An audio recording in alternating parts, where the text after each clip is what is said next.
Okay, good morning all students. आज जो हम कल टॉपिक कर रहे थे न्यूमेरिकल्स, कंटिन्यू हम उसी टॉपिक पे करेंगे। तो क्वेश्चन लिखे आप सबसे पहले। ए क्वांटिटी ऑफ एयर, क्वेश्चन लिख रही हूं मैं, आपको सॉल्व करना है। ए quantity of air, A quantity of air at 27 degree Celsius and temperature pressure is and atmospheric pressure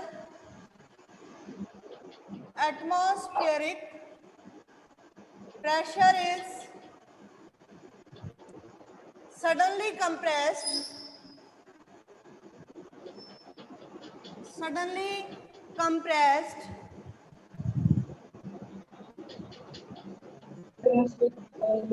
compressed to half its original volume. Suddenly compressed to half its original volume.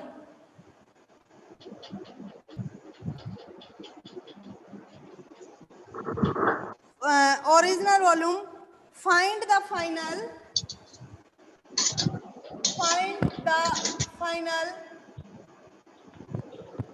First है final pressure. ठीक है, final क्या निकालना है? Pressure. Second है question इसी में temperature.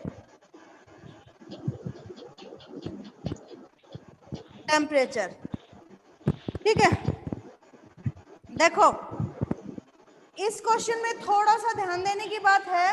क्या ध्यान दोगे? पहले तो हम क्वेश्चन को पढ़ते हैं, फिर आप सॉल्व करोगे कि a quantity of air is 27 degree Celsius. ठीक है, and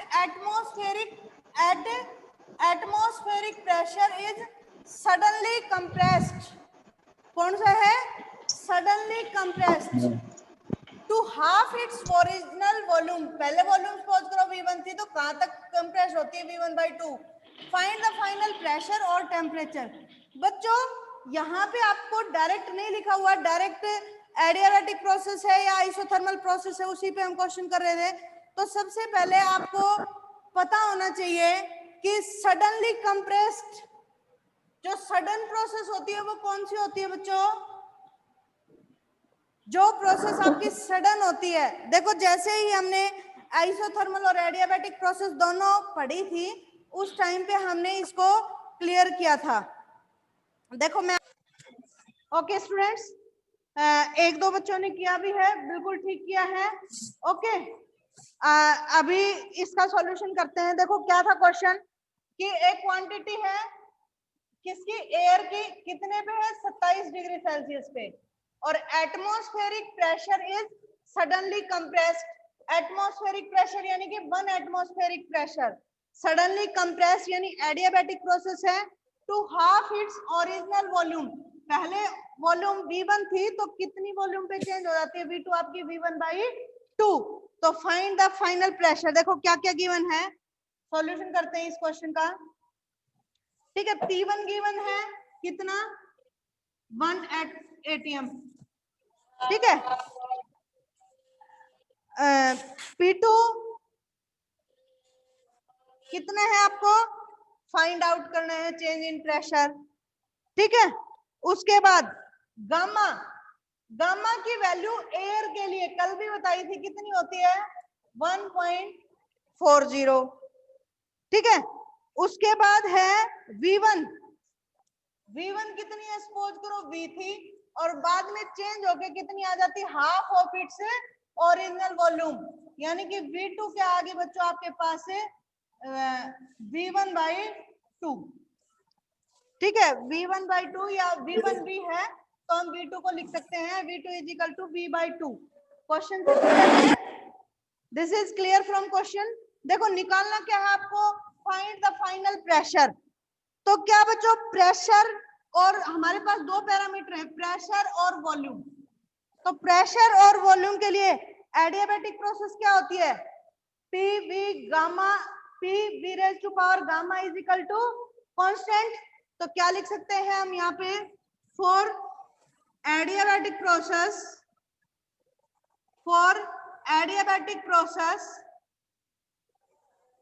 PV gamma is equal to constant, या क्या लिख सकते हैं हम यहाँ से, P1 V1 gamma is equal to P2 V2 की पावर गामा लिख सकते हैं बच्चों। P1 V1 gamma P2 V2 की पावर गामा।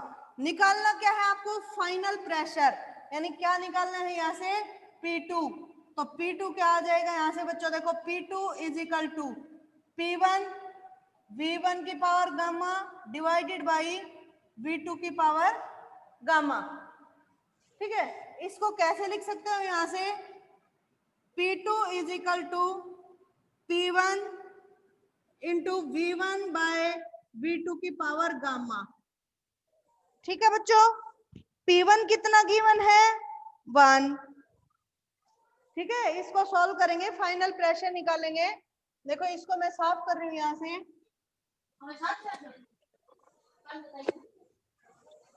देखो P2 is equal to P1 कितने एटमॉस्फेयर पे दे रखा है, 1। V1 कितना है आपका, V, और V2 कितना है बच्चों आपका, V2 है V/2, यानी ओरिजिनल वॉल्यूम से हाफ हो जाती है, तो यानी कि V/2 लिख दूं मैं इसको, और गामा फॉर एयर इज 1.40। तो P2 क्या आ जाएगा आपके पास बच्चों, ये V से V कैंसिल, 2 आपका ऊपर चला गया। ठीक है, यानी 1 इंटू 2⁻⁴ 1.40, और इसको कैलकुलेट करोगे तो 2.636 एटमॉस्फेयर आ जाता है। इतना आपका फाइनल प्रेशर आ गया। ठीक है, आगे करते हैं इसको, यहां तक आपका हो गया होगा। सेकंड क्वेश्चन क्या था, फाइनल टेम्परेचर और निकालना है। तो आपके पास बच्चों टेम्परेचर के टर्म्स में भी क्या एडियाबैटिक प्रोसेस होती है, ये आपके पास जो गिवन चीज है इसी से, क्योंकि प्रेशर वॉल्यूम गिवन है और टेम्परेचर, क्या टेम्परेचर के फॉर्म में भी हमने एडियाबैटिक प्रोसेस की थी, यस। देखो सेकंड पार्ट के लिए V1 तो क्या था आपका V, और V2 कितना है, V/2। ठीक है, V/2, टेम्परेचर T1 और T2 आपको फाइंड आउट करना है। T1 कितना गिवन था बच्चों, 27 डिग्री सेल्सियस। आपको पता है थर्मोडायनिक में जब भी हम टेम्परेचर की बात करेंगे तो टेम्परेचर हमेशा किस में लेते हैं, केल्विन में। ठीक है, क्यों लेते हैं ये हमने डिटेल में पढ़ा था, और आपका टॉपिक भी क्या था, दैट इज कौन सा था, एब्सोल्यूट स्केल ऑफ टेम्परेचर, यानी कि थर्मोडायनिक में जब भी हमारा जो एब्सोल्यूट स्केल है वो आपका केल्विन स्केल है। तो T1 कितना था, 27, और 27 डिग्री सेल्सियस में यदि आप कितना 273 ऐड करते हो तो कितना आ जाएगा, 300 केल्विन। और T2 आपको फाइंड आउट करना है, यानी फाइनल टेम्परेचर। तो एडियाबैटिक कंप्रेशन के लिए आपके पास एक और क्या है, TV gamma -1 for adiabatic process, for adiabatic process क्या है बच्चों, TV gamma -1 is equal to constant होता है। ये हमने किया था, आप अपनी नोटबुक को पलट के देखें। ठीक है, तो यहां जब चेंज है तो इसके लिए हम क्या लिख सकते हैं, T1 V1 gamma -1 is equal to T2 V2 की पावर गामा -1 लिख सकते हैं हम इसको। निकालना क्या है बच्चों, आपको T2 निकालना है। तो T2 के लिए हम क्या करें, T2 को एक साइड रख ले, V2 इसके अपॉन में चला जाएगा, T1 V1 gamma -1 divided by V2 की पावर गामा -1 लिख सकते हैं। और इसको क्या लिख दें, T2 is equal to T1 V1 by V2 की पावर गामा -1, और गामा फॉर एयर इज 1.40, और T2 क्या आ गया आपके पास यहाँ से, T2 is equal to T1 कितना है, 300 केल्विन। V1 किसके इक्वल है, V के इक्वल।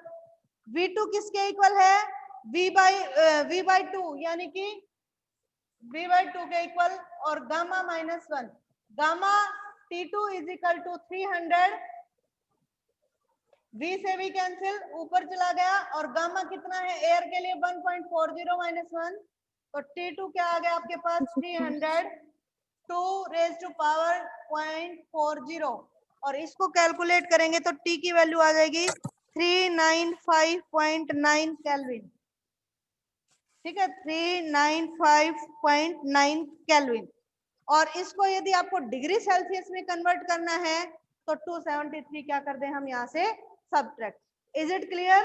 आई थिंक क्वेश्चन सभी को क्लियर हो गया होगा, किसी को समझना? बहुत अच्छा क्वेश्चन है बच्चों, क्वेश्चन लिखो। Calculate the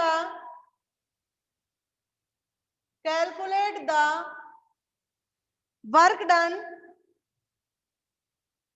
calculate the work done when a gram molecule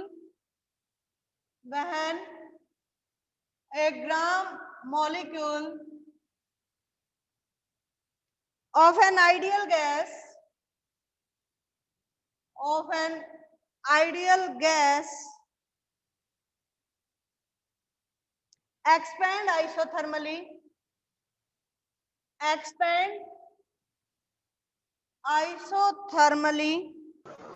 at 27 degrees Celsius to double its